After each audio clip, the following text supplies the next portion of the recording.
welcome to my channel, Carolina Seed. I am so happy that you are here with me today for my first video. I have so many things to share with you. Plant hauls, unboxings, how to decorate with plants, how to pick the right planter. I have so many ideas, so I can't wait to share those things with you here on this channel and on this platform. I'm just absolutely thrilled. So let's jump right in. Today, we're gonna talk about the Pilea peperomoides. Now, this is also known as the UFO plant or as the friendship or sharing plant. And guys, I'm obsessed with this plant. We got him yesterday, so a little story time. My boyfriend and I went shopping yesterday for some plants, and I have seen this guy all over Instagram, all over Pinterest, and even on Houseplant Lovers on Facebook, and I have wanted one so badly, and I was so thrilled to find one this big for $14.99 at the Home Depot where we went yesterday. Of course, we picked him and I was so excited, especially because this guy is really mature. A lot of people put them up next to their heads, which is a weird way to show the size of a plant. But one thing I was so excited about is that this guy is so big and he has this beautiful kind of dome shape with his foliage, these big, beautiful circular leaves. I really love that this is different from a lot of the other plants that I have. So, of course, I almost lost my mind when we got him. Here's some things this guy needs. If you can, put him in a west or east facing window. South window usually has the most intense light. East or west facing is great. Don't put this guy right up next to the light because he is very prone to sunburn. Okay, so keep him a couple feet away from the window and he will do beautifully. With this guy, here's the main trick that I feel like no one tells you. He needs to get adequate light. Put him in a place with indirect light. Some direct is okay, but I would do just an indirect light. You can even do 3 to 5 feet away from a window. So if this is my window, he could be all the way over here and do beautifully. One thing that you want to do with this guy is to turn him every few days, especially during the growing season, which is kind of spring to fall. Just turn him, because the thing is, these things are like solar panels. Okay, they get all their energy and all their go juice from the light, and this guy will move his leaves to reach for that light. So to get a really beautiful shape, just turn him. Okay, just turn him every couple days. Literally, you can just grab the pot and move it a little bit. So here's the thing about watering. This guy always wants distilled water. Distilled.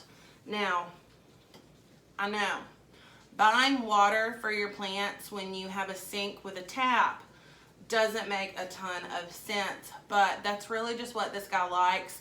If you have other plants in your household, you can, a lot of the times, you would be surprised at how much changing the water really helps them. And if you're developing brown spots on the leaves, that's an indication that it's responding negatively to the chemicals in your water. So one trick I like to do, I have a gallon milk jug, and I keep a couple of them instead of recycling the jugs, and I rinse them out really well, and I actually use those to store water until watering day. So what I mean is, get your milk jug and rinse it out really well and fill it with your tap water. Okay, then leave it under your sink until the next time that you water.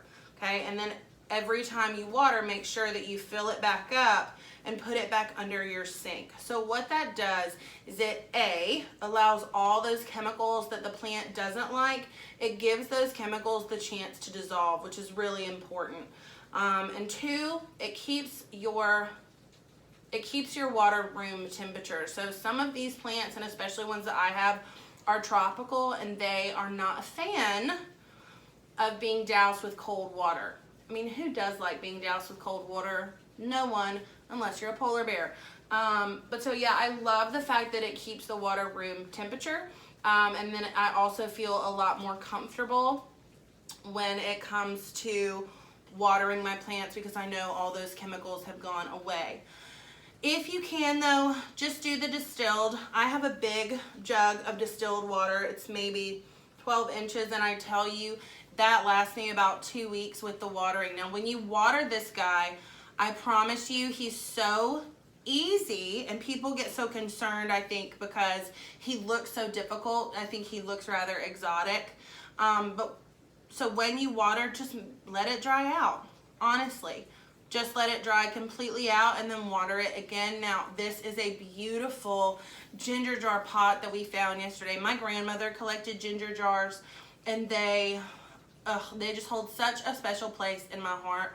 Now, I'm also living in the low country of the United States, and understood the connection there, but especially in the old South, the reason that you saw a lot of ginger jars in these places, or a lot of textiles or pictures or things like that, is because symbols of these things represented that you had money to do trade with that region. So that's how the ginger jars really became popular all across the South and across really the country. They were a symbol of wealth. So what better thing to put my money plant in than something that reminds me of my amazing grandmother, and that is a sign of wealth. Get it?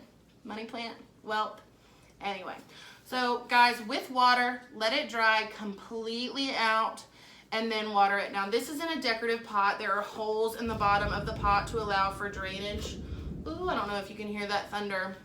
So there are holes all along the bottom of this pot. This is its nursery pot. I didn't feel a need to replant it. I'm not going to, but this pot has holes in the bottom and a built-in catch tray, which I really like, and it's glazed, which means that I can put this on my furniture and it's not going to bleed all over my furniture or leak or have any condensation run off for it. So I'm really excited about that. So with watering, take it, if you have it in a nursery pot, take the pot out of your vessel and then water it. Okay, I like to put mine in the sink, then water it with the distilled water and let the water run through maybe once or twice, and then I just let it hang out on the kitchen counter. Let all that extra water really come out, because here's your biggest killer of your house plants. If they sit in water, they're gonna rot. They're gonna die and they're gonna rot. So take them out, put them in the sink or wherever you feel comfortable watering, where you won't make a hot mess that you have to clean up later.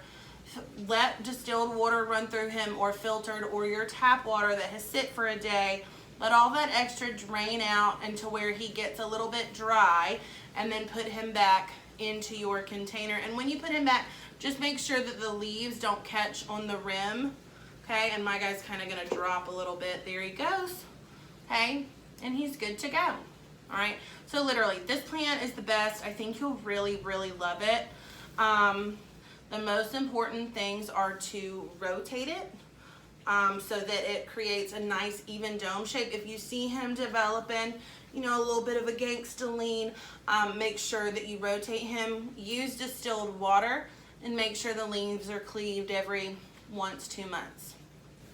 So again, this is the Pilea peperomioides, aka money plant, UFO plant, aka the plant that I would love to see in your homes. I would love, love, love to see what you're doing in your house, your favorite new plant that you got. I would really just love to see everything. So please like, comment, subscribe. Let me know what kind of videos you'd like to see. Let me know how your babies are doing. Let me know how it's going with the tap water especially. I'd love to hear how you guys are doing with that. And again, thank you so much for tuning in to Carolina Seed today. And again, please hit the subscribe button. I'm a small brand new channel and I am new to all of this. So being able to do this with you is so, so special. All right. Bye, y'all.